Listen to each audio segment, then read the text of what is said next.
வேப்பனஹள்ளி அருகே அமைந்துள்ள அருள்மிகு எல்லம்மாள் திருக்கோவிலின் 48ஆம் நாள் மண்டலாபிஷேகத்தினை தொடர்ந்து கிராம மக்கள் சீர்வரிசை தட்டுக்களுடன் பரமேஸ்வரன் திருக்கல்யாண வைபோகம் வெகு விமரிசையாக நடைபெற்றது. இதில் ஏராளமான கிராம மக்கள் மணக்கோலத்தில் காட்சியளித்த பரமேஸ்வரனை தரிசனம் செய்து வழிபட்டனர். கிருஷ்ணகிரி மாவட்டம் வேப்பனஹள்ளி சட்டமன்ற தொகுதிக்கு உட்பட்ட ராமச்சந்திரம் கிராமத்தில் எழுந்தருளியுள்ள அருள்மிகு செல்வ விநாயகர், ஸ்ரீ பாலமுருகன், எல்லம்மாள் மற்றும் காவல் தெய்வமான போத்திராஜி ஆகிய திருக்கோவிலின் மகா கும்பாபிஷேகம் வெகு விமரிசையாக நடைபெற்றதைத் தொடர்ந்து 48 நாட்கள் மண்டல பூஜைகள் நடைபெற்று வந்தது. இந்த மண்டல பூஜையின் நிறைவு நாளினை முன்னிட்டு அம்மனுக்கு சிறப்பு பூஜைகளும் அபிஷேக தீபாராதனைகளும் நடைபெற்றது. இதனைத் தொடர்ந்து திருக்கோவிலில் பரமேஸ்வரனுக்கும் பரமேஸ்வரி அம்மனுக்கும் திருக்கல்யாண வைபோகம் வெகு விமரிசையாக நடைபெற்றது. முன்னதாக மணமகன் மற்றும் மணமகள் வீடுகளிலிருந்து பெண்கள் மேலதாளங்களுடன் சீர்வரிசை தட்டுக்களை ஊர்வலமாக திருக்கோவிலுக்கு எடுத்து வந்தனர். பின்னர் மணமக்கள் கோலத்தில் காட்சியளித்த பரமேஸ்வரனுக்கும் பரமேஸ்வரி தாயாருக்கும் மாலை மாற்றி திருமண சடங்குகள் புரோகிதர்கள் செய்தனர்.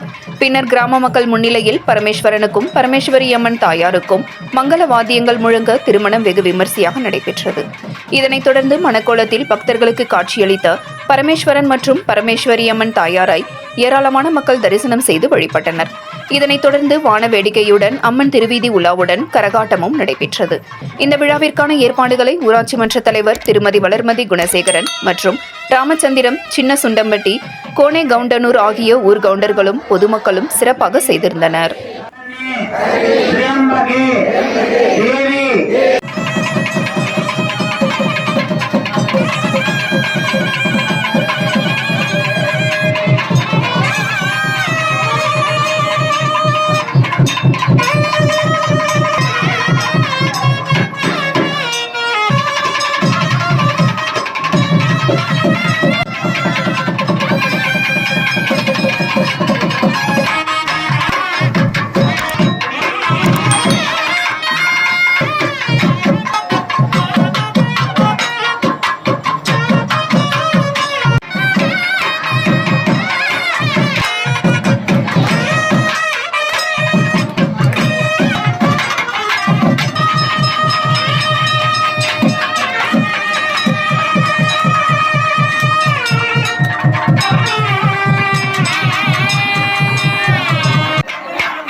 உங்கள் பகுதி செய்திகளை உடனுக்குடன் தெரிந்து கொள்ள கிறிஸ் டிவி தமிழ் சேனலை சப்ஸ்கிரைப் செய்யுங்க, லைக் பண்ணுங்க, ஷேர் பண்ணுங்க.